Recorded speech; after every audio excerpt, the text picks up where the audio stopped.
Olá, bom dia para você que está chegando aí no nosso momento de meditação da palavra de Deus. Seja bem-vindo em nome de Jesus. Vamos orar? Senhor, estamos na tua presença nesse dia, pedindo que o Senhor nos abençoe, nos guarde, nos proteja.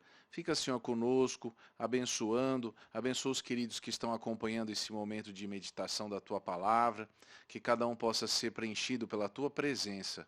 Abençoa-nos em nome de Jesus. Amém. Amém. Hoje nós vamos estudar um pouquinho sobre não ajunteis tesouros na terra, ajuntai tesouros no céu. E você está convidado a abrir a sua Bíblia em Mateus capítulo 6. Mateus capítulo 6, a partir do versículo 19. Diz assim a palavra de Deus: Não acumulem para vocês tesouros na terra, onde a traça e a ferrugem destroem, e onde os ladrões arrombam e furtam. Mas acumulem para vocês tesouro nos céus, onde a traça e a ferrugem não destroem, e onde os ladrões não arrombam, nem furtam. Pois onde estiver o teu tesouro, aí também estará o teu coração. Amém. Vamos pensar um pouquinho sobre isso. Estamos falando alguns domingos aqui sobre o chamado Sermão do Monte. E hoje temos esse texto para a nossa meditação. Nesse texto, Jesus está nos advertindo sobre a nossa relação com Deus, o nosso Pai. Vamos pensar assim que aqui no mundo nós temos problemas com o diabo, com a carne, temos problemas com o sistema das coisas, mas de fato os nossos problemas ou o nosso problema pode se resumir somente a uma coisa: a forma como nos relacionamos com Deus. E é exatamente aí que Jesus está colocando esta observação no seu sermão. Está falando sobre tesouros. Tesouro não é só dinheiro, não é somente coisa material. Na verdade, não existe problema em ter dinheiro ou ter alguma coisa material. O problema é como nós nos relacionamos com isso. Qual é o significado que estas coisas têm para nós? Como é que nós trabalhamos a nossa ambição? Então, por exemplo, ter dinheiro não é tão importante se você é pobre ou se você é rico. A questão é, como é que você trata disso?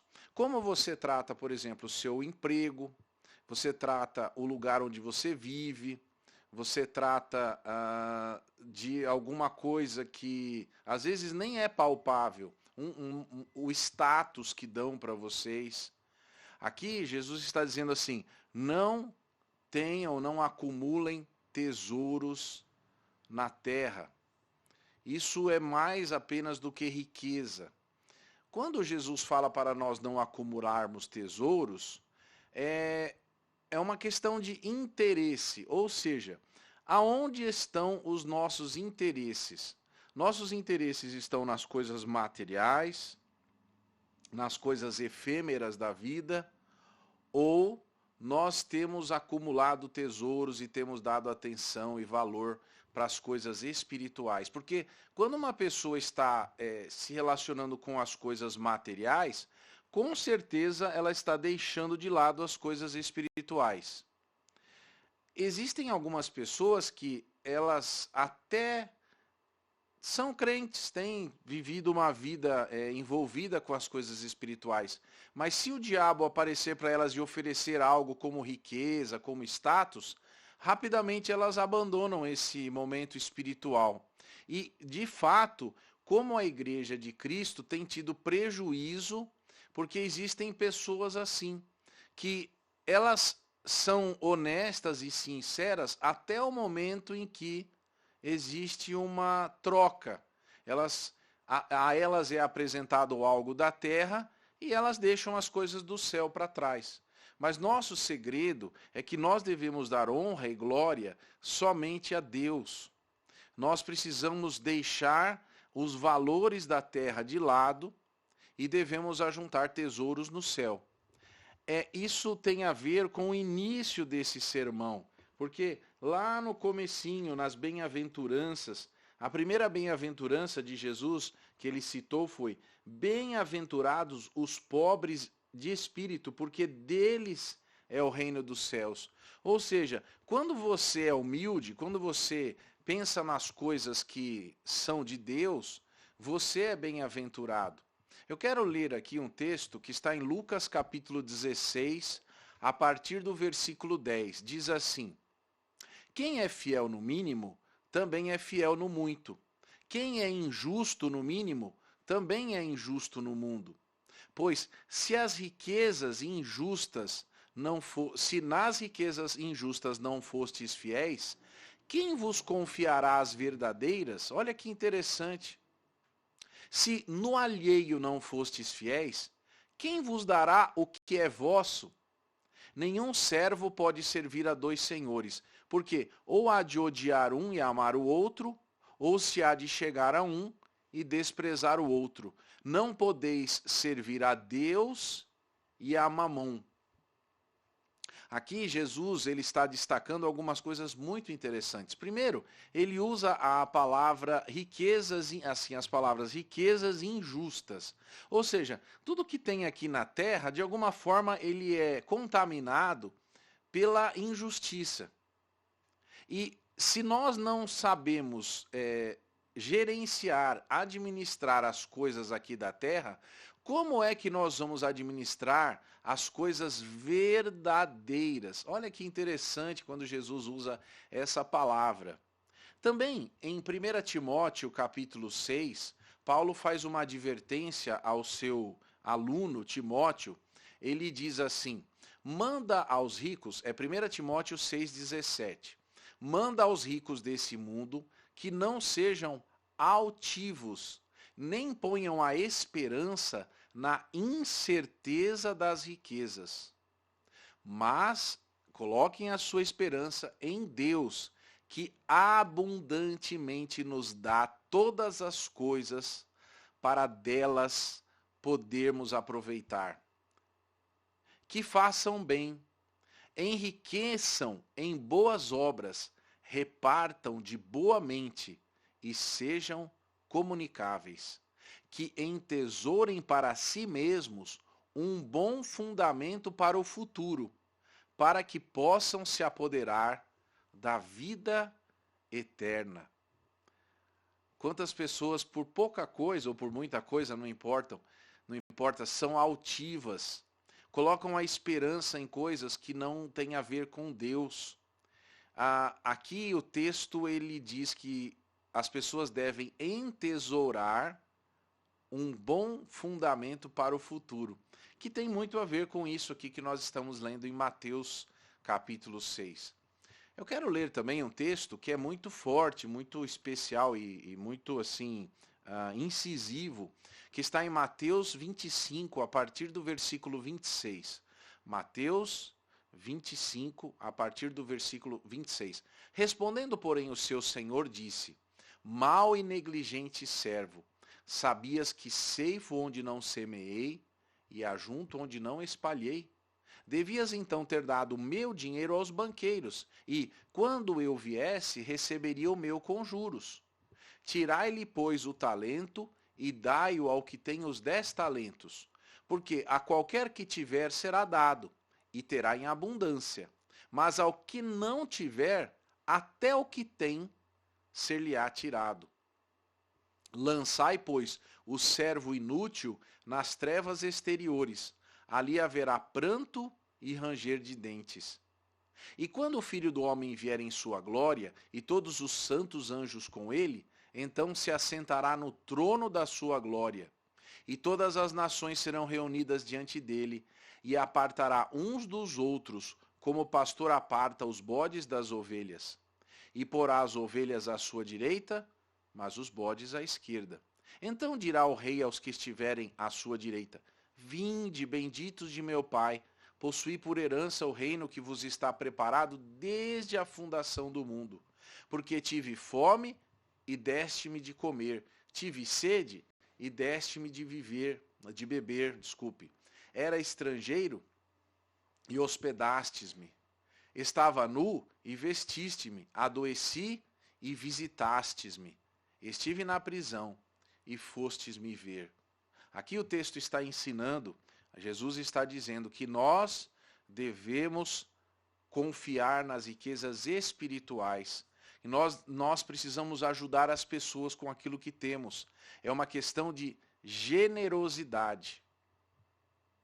No texto de Hebreus, capítulo 11, que fala sobre a fé, eu gostaria de ressaltar alguns versículos. Primeiro, o versículo 3, que diz assim: pela fé entendemos que os mundos, pela palavra de Deus, foram criados, de maneira que aquilo que se vê não foi feito do que é aparente. Esse versículo, que está falando sobre a fé, todo o capítulo 11, está dizendo que nós precisamos crer mais na palavra de Deus do que naquilo até que vemos. Do que nós precisamos crer que as coisas que Deus faz são mais importantes do que aquelas que provavelmente nossos olhos possam ver. A partir do versículo 10, eu quero ler os versículos 10 e depois o 13.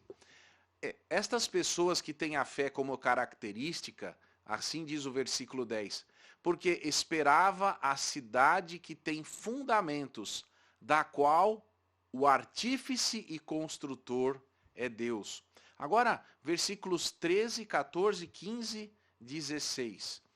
Todos estes morreram na fé, sem terem recebido as promessas, mas vendo-as de longe e crendo-as e abraçando-as, confessaram que eram estrangeiros e peregrinos na terra. Porque os que isto dizem claramente mostram que buscam uma pátria. E se, na verdade, se lembrassem daquela de onde haviam saído, teriam oportunidade de tornar. Mas agora desejam uma melhor, isto é, a celestial. Por isso também Deus não se envergonha deles, de se chamar seu Deus, porque já lhes preparou uma cidade. A respeito de Moisés, diz o versículo 27 de Hebreus, capítulo 11. Pela fé deixou o Egito, não temendo a ira do rei, porque ficou firme, como vendo o invisível. Não é assim que Jesus nos ensina que nós devemos ajuntar tesouros no céu. É interessante que Jesus diz assim: não ajuntem tesouros na terra. E em contraposição ele diz assim: ajuntem tesouros no céu. Ou seja, nós devemos ajuntar tesouros, mas os nossos tesouros devem ser depositados no céu. O texto vai dizer: onde a traça e a ferrugem não consomem, onde os ladrões não minam nem roubam. Ou seja, o tesouro que nós ajuntamos no céu não pode ser tirado. Ele é verdadeiramente nosso. Não é maravilhoso isso? Eu quero ler agora a primeira carta de Paulo aos Coríntios, capítulo 3, a partir do versículo 11. 1 Coríntios 3, a partir do versículo 11. Porque ninguém pode pôr outro fundamento além do que já está posto, o qual é Jesus Cristo. E, se alguém sobre este fundamento formar um edifício de ouro, prata, pedras preciosas, madeira, feno e palha, a obra de cada um se manifestará.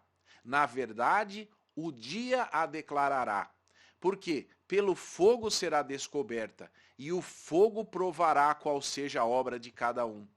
Se a obra que alguém edificou nesta parte permanecer, este receberá galardão. Se a obra de alguém se queimar, sofrerá detrimento, mas o tal será salvo todavia pelo fogo. Não sabeis vós que sois o templo de Deus e que o Espírito de Deus habita em vós? Se alguém destruir o templo de Deus, Deus o destruirá. Porque o templo de Deus que sois vós é santo. Ninguém se engane a si mesmo. Se alguém dentre vós se tem por sábio neste mundo, faça-se louco para ser sábio. Porque a sabedoria deste mundo é loucura diante de Deus.